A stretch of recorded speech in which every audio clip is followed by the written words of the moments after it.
Doing different entrance today.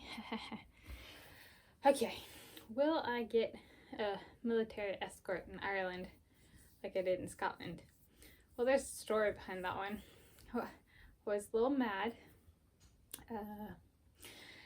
So I got to Edinburgh Airport when I was departing Scotland on the last day of my trip, early, like with ample time, like getting through security. I would have had time at the gate and everything.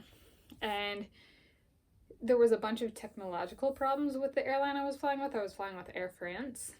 I will not be flying with Air France to Ireland. I'm going with Iceland Air instead.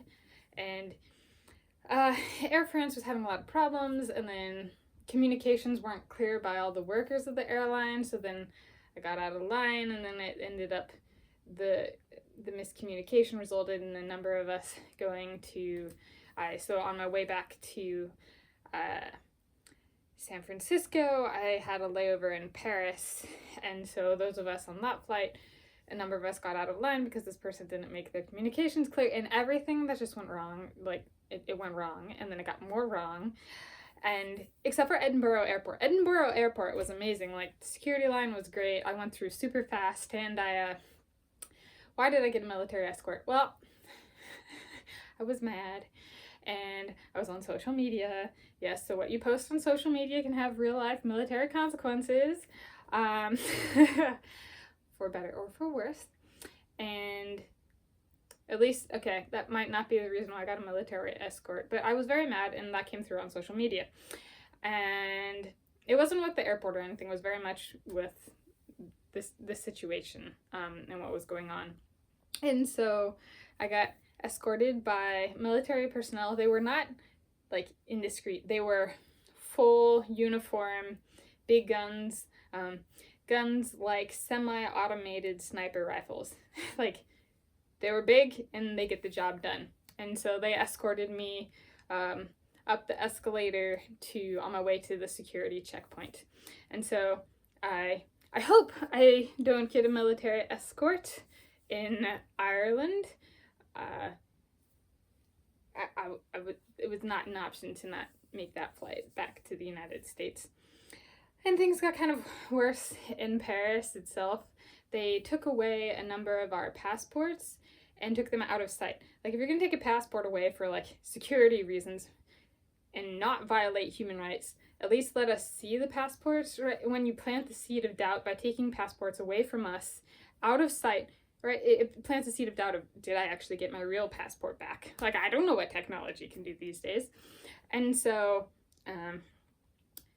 twice was enough. I stopped in Paris on my way to Scotland and on my way home from Scotland, and can say it is a place I will not set foot nor shoe in again. I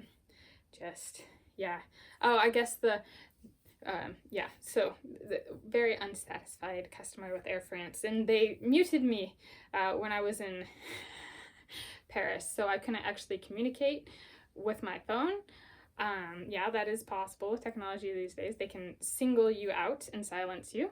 And so that happened when I was in Paris. And how do I know that? Because the people next to me, their phones were working. It was just mine that wasn't working, because I was being vocal about the injustices that were being committed. And so they chose to silence me. So it's like, okay, no Paris for me again and no Air France for me again. And so this time I'm hoping things go much better. With the tentative flight I'm looking at, I'd be stopping in Iceland. So I'm hoping Iceland does better. I thought Scotland did a great job. Part of might have also gotten an escort, because the Gordon clan has been known, when human rights are violated, to can get a bit ugly, and I'm part of the Gordon clan. I made that known via social media while I was there. So it might have been just a combination of factors that resulted in me having a military escort at Edinburgh Airport on the 20th of July 2019. So I don't know. We'll see if that happens again. I hope the conditions, at least that I perceived on my end, that gave rise to that, don't happen again. Unless it was good and I completely misinterpreted the situation and it was like a good kind of military escort, then sure, why not? But yeah, that was layover, things went really wrong on my way home, but better things going wrong on the way home and making it home than things going wrong on the way to someplace and not making it there. So, yeah.